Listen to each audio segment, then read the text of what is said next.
Черноморский флот покидает Крым, атака на посольство в Германии и почему ответный удар Израиля откладывается. Обо всем этом расскажу подробнее в эфире «Нехта». Самые важные и интересные новости. Администрация Байдена ответила на предложение Зеленского, а Трамп снова за свое. Я останавливал войны, даже те, в которых мы не участвовали. Крупнейший завод взрывчатки в РФ атакован, но не только он. СБУ отработала над усилением санкций против завода Свердлова.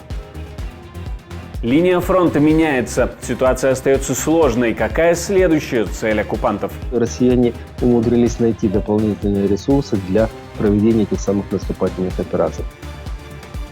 Спасибо, что смотрите, спасибо за доверие. Не забывайте про лайки и комментарии. Не забывайте подписываться на канал, все это очень важно. Поехали. Предложение Владимира Зеленского заменить американские войска в Европе подразделениями ВСУ президент парламентской ассамблеи НАТО Джерри Коннелли назвал недопустимыми и даже вредными, категорически отвергнув эту идею. Это щедрое предложение со стороны президента Зеленского, но думаю, что это неуместное предложение сейчас. Оно выглядит как политический пас Дональда Трампа в случае, если бы он выиграл выборы. И для тех, кто борется за Украину в Конгрессе США, нам не нужно слышать такого. Не нужно поощрять США выходить из Европы, потому что это не в интересах Украины и не в интересах союзников. Если бы кто-то и приветствовал это, так это Владимир Путин, ибо мы средство противодействия. И наше физическое присутствие в Европе успокаивает партнеров. Это не значит, что мы не можем вносить определенные изменения в нашу дислокацию. Но идея, что мы полностью выходим из Европы, а украинцы щедро заменяют нас. Хорошо, я учитываю это предложение как проявление щедрости, но сама идея не является продуктивной, а в это время она еще и вредит. Американские войска дислоцированы в Европе с самого окончания Второй мировой войны и размещены в Германии, Великобритании, Италии, Испании, а также в Польше и Румынии для укрепления восточного фланга НАТО. В настоящее время численность американских военнослужащих в Европе составляет около 100 тысяч человек. Администрация Байдена больше не возражает против приглашения Украины в НАТО. И в случае победы Камалы Харрис 5 ноября на выборах этот процесс может сдвинуться с места. Во время визита в Берлин 18 октября Джо Байден обсудил с Олафом Шольцем, Эммануэлем Макроном и Киром Стармером текущие проблемы в Украине и на Ближнем Востоке, а также вопрос возможного приглашения Украины в НАТО. США и Германия пока воздерживаются от поддержки этой идеи, тогда как Франция и Великобритания более к ней открыты. Тем не менее, США больше не выступают категорически против вступления Украины в альянс и могут пересмотреть позицию в случае победы Камалы Харрис. Если будет выбрана Камала Харрис, вполне возможно, что Байден может двигаться в этом направлении в течение переходного периода до инаугурации нового президента. Если это будет Трамп, то эта аргументация уже не действует, и малейшая инициатива Байдена рискует ухудшить ситуацию. Дональд Трамп тоже сделал заявление, но оно больше похоже на все предыдущие его заявления. Я останавливал войны, даже те, в которых мы не участвовали. С помощью пары телефонных звонков я спас много жизней. Дроны Службы безопасности Украины, сил спецопераций и Главного управления разведки нанесли удар по крупнейшему заводу взрывчатки в России, расположенному в Дзержинске Нижегородской области, на расстоянии 900 километров от границы с Украиной. Об этом пишут украинские медиа со ссылкой на свои источники в СБУ и силах обороны. Завод имени Свердлова является частью российского ВПК и находится под санкциями ЕС и США, поскольку его продукция используется в военных действиях против Украины. СБУ отработала над усилением санкций против завода Свердлова. К экономическим санкциям мы добавили дроновые, которые дают моментальный эффект. Работа над урезанием военных способностей врага будет продолжаться и дальше. Согласно данным украинской разведки, для атаки использовали несколько десятков ударных беспилотников отечественного производства. Также под удар попал военный аэродром в Липецке, Липецк-2. Ну а мы поговорили с военным экспертом о том, как влияют такие точечные уколы, удары на фронт. Действительно ли такими ударами можно остановить оккупантов? Вместе с тем вспомнили и удары по нефтебазах, практически полном уничтожении феодосийской нефтебазы, точечные удары по аэродромах и так далее. Украинские силы обороны системно и методично реализовывают главную миссию. Они уничтожают вражеский военный потенциал. Что не мудрено, ведь де-факто 24 год – это год стратегической обороны украинской армии, главной целью которой является уничтожение вражеского военного потенциала. Сгоревшие базы, арсеналы и склады, уничтоженная вражеская техника, в том числе авиационная, уничтожены вражеские дроны камикадзе – это как раз составляющая этой самой деятельности. Чем больше вражеских снарядов будут уничтожены в местах их хранения, тем гарантированно большее количество никогда не прилетит на голову наших защитников, либо же жителей приграничных или же прифронтовых территорий. Также очевидно, что уничтожение элементов энергетической инфраструктуры российской армии также действует во благо действий украинской армии. Ведь противник, который лишается доступа к полноценным поставкам авиационного керосина, дизельного топлива, бензина разных марок, не способен более активно использовать бронетехнику и иные типы вооружения, техники на поле боя.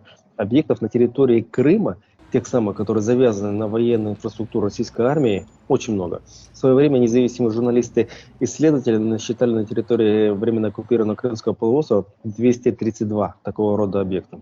Вполне возможно, что их много больше, а это значит, что таких жирных целей для украинских воздушных сил, для операторов ракетных систем и дроновых систем в Крыму более чем достаточно. К слову, в РФ впервые подтвердили перемещение Черноморского флота из Севастополя в Феодосию и Новороссийск из-за атак украинских беспилотников. Сказал об этом экс-главный космонавт России Дмитрий Рогозин.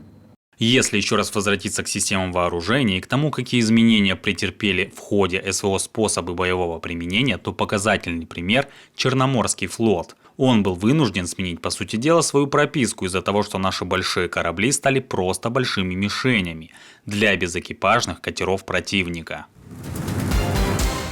Ливийский мигрант планировал теракт в посольстве Израиля в Германии. Немецкая полиция предотвратила теракт в дипломатическом ведомстве в Берлине. Задержанный 28-летний Амар, фамилию не называют, был сторонником ИГИЛ и планировал нападение с огнестрельным оружием. Ливиец в 2022-м приехал в Германию и написал заявление на убежище. Убежище ему не дали и постановили, что он должен покинуть страну. Террорист это проигнорировал. Задержание произошло в Бернау, недалеко от Берлина, после чего его должны были доставить в федеральный суд в Карлсруэ. А несколько российских шахедов с официальным визитом навестили Беларусь. Минувшей ночью местным ВВС даже пришлось поднимать в воздух самолеты, чтобы ликвидировать дружественную угрозу. ОСИНТ-расследователи утверждают, что их залетело не менее 3, и один ПВО Беларуси точно сбило.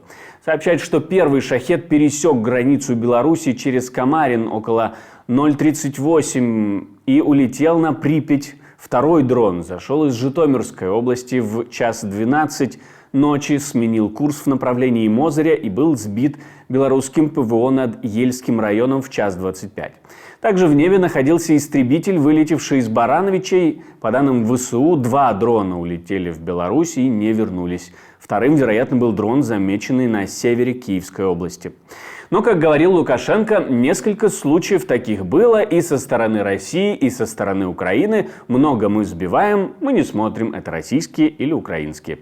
А про ситуацию на фронте на одном из самых горячих его участков нам рассказал военный эксперт, экс-спикер штаба антитеррористической операции в Украине Владислав Селезнев. Наибольшее количество боевых столкновений приходится именно на Кураховское направление. Не менее сложная ситуация на Покровском направлении.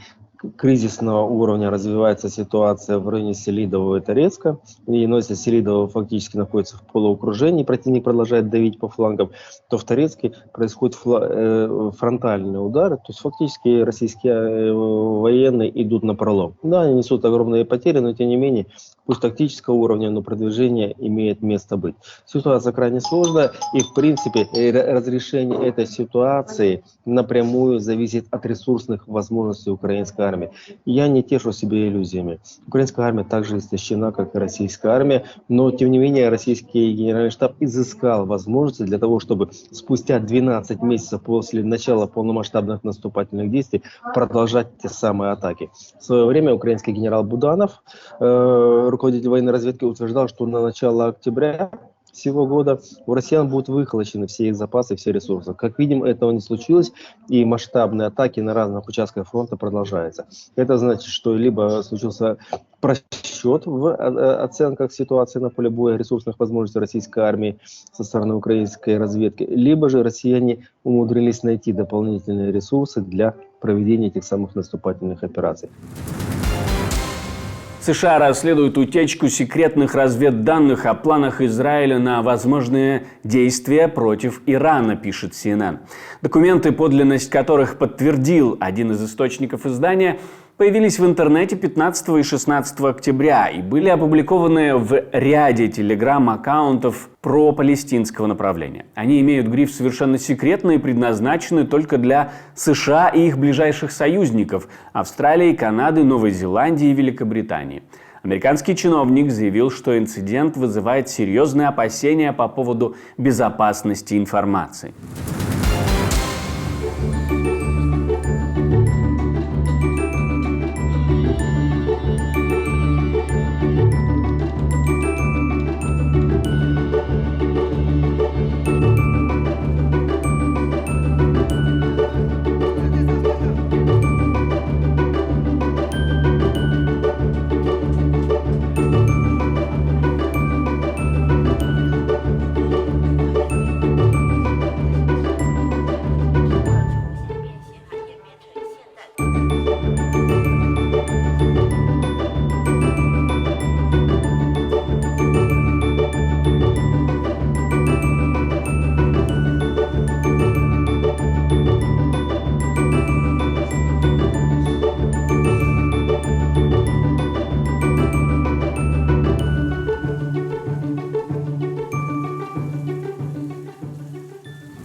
Спасибо, что смотрите, спасибо за доверие, не забывайте про лайки и комментарии, не забывайте подписываться на канал, все это очень важно, про кнопочку «Супер спасибо» тоже, пожалуйста, не забывайте, ведь так вы можете нас поддержать.